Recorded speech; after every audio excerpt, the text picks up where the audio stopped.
The final preparations are taking place as CARICOM leaders meet in Barbados for the three-day summit. The official opening ceremony takes place Wednesday evening with the United Nations Secretary General Antonio Guterres and the President of the European Commission, Ursula von der Leyen, as the special guests. Following the ceremonial opening, the leaders will discuss matters ranging from the CARICOM Single Market and Economy, the CSME, to Washington's policy of deporting Caribbean and other nationals living illegally in the United States. CARICOM Assistant Secretary General for Foreign and Community Relations, Elizabeth Solomon, describes the summit as historic, saying that the discussions will be quite critical. It's also important that the region comes together and has one voice on many issues. And this is really an excellent opportunity under the guidance of Prime Minister Motley, who has taken up the chairmanship as of the beginning of 2025. There's a lot happening this year. Solomon also spoke on CARICOM's role in Haiti, where criminal gangs are seeking to take complete control of the capital, Port-au-Prince, and efforts are being made to hold elections that were last held in 2016. I do understand that the public does not have an appreciation of how significant the role that CARICOM has been and continues to be in Haiti. But I assure you that it is critical. It has been pivotal, not just from the outset in terms of bringing together all the international partners around a table to have a discussion about what would be the best transitional process, including the stakeholders. But CARICOM remains in the lead in engaging with all of the stakeholders and in ensuring that this is a Haitian-led process, in advocacy, although we do rely heavily on international partners to also be strong advocates for increasing the amount of financial support and security support that is, and humanitarian support that is afforded to Haiti.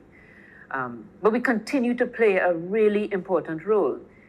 But I think the nature of our role is one in which we can't talk about it publicly. It's not for us to be speaking about the discussions that we have.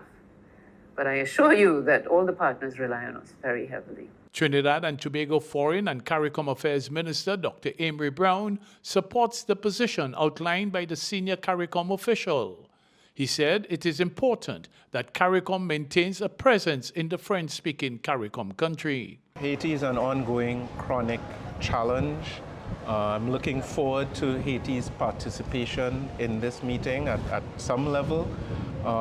And we've always said CARICOM has maintained a very principled position on Haiti and has exerted considerable resources, its human capital, its leadership, its energy, its good offices, its eminent persons group, and its commitment to working with the Haitian community, it's the Haitian leadership to try to bring solutions to the table.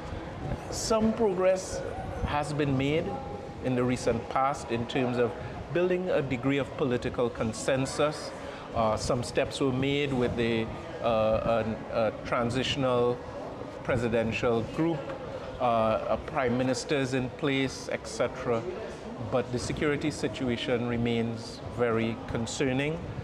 The United States of America has been playing a role and really must play a role. And this is one of the matters that will be discussed as well, and how best we can advocate and leverage for that important role of the United States of America, given some of the early signals that may have been sent on this issue already. 10 years ago, when Dr. Keith Rowley became Prime Minister of Trinidad and Tobago, he spoke of the slow movement on the implementation of the CSME.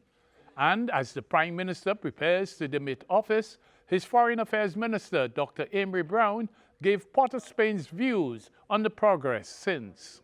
We have advanced our position significantly. We've done a lot of the necessary work domestically with respect to our legislation, and we have been participating very actively in the subcommittee meetings chaired by Prime Minister Mia Mottley, Trinidad and Tobago is fully committed to the CSME and the free movement regime, and that position is consistent at this time. The summit will provide for the regional private sector to raise with CARICOM leaders a host of matters, including transportation, climate change, and U.S. CARICOM trade.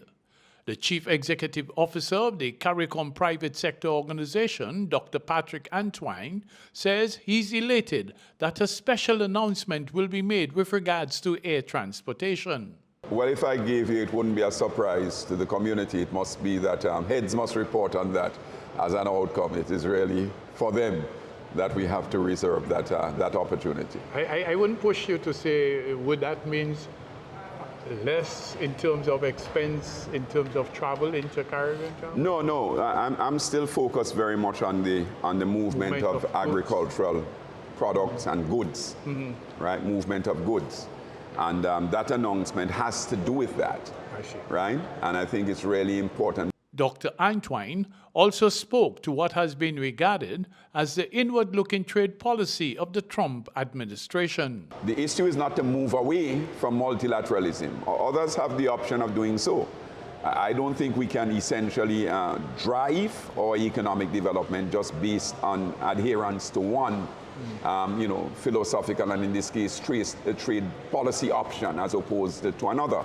We have to essentially embrace several of those options at the same time. How we build South-South trade, how we build hemispheric trade with partners in Mercosur, in the Central American bloc, in the Andean bloc, how we build trade with other developing countries. All these and other issues are expected to be fleshed out over the next 3 days.